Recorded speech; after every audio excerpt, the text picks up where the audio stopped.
Ano eh. Okay. Mas maganda yung one bedroom kasi di ba? Yung 6,000 o naman. Okay.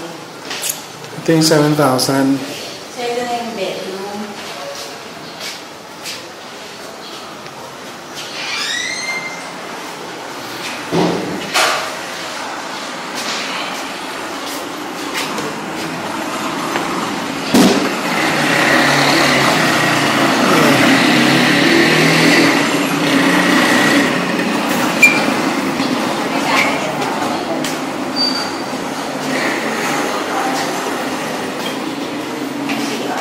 Kung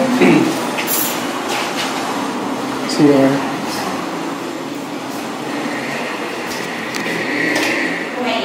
Wala.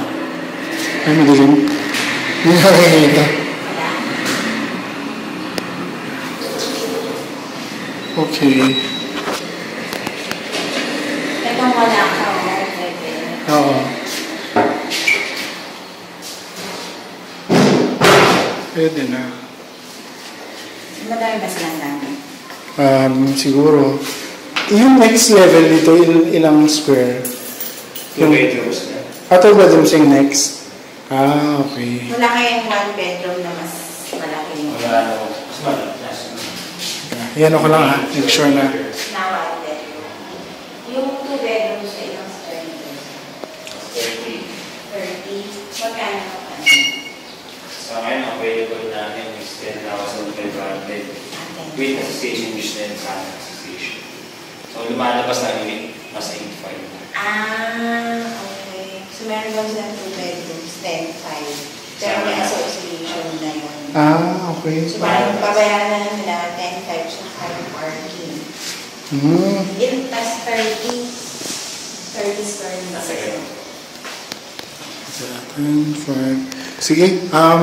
Pwede mo makita din yung 10,500 o... Nasa isip. Ay, sige. Sorry. Sige. Hindi, hindi ko ano. Saan lang titira? Saan lang titira? Dalawa lang mag-isa. Dalawa lang. Dalawa.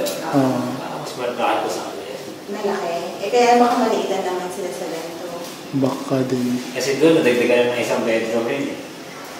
Pero yung space ng sala or ganito lang din kasi hindi kalaki. Nadagdagan naman. Nadagdagan naman. Saka lang kasi maliitan sila. Eh di, ipakita mo na lang muna yan. Tapos pag sinabi nilang, isuggest nila yung meron din 10,500 na 2 bedrooms nga ng 30 square meters. Tapos pag sinabi nyo, tignan, sa akin, wala. Kasi kung ano yung Sa kaya, one bedroom muna. yun yung pinahal.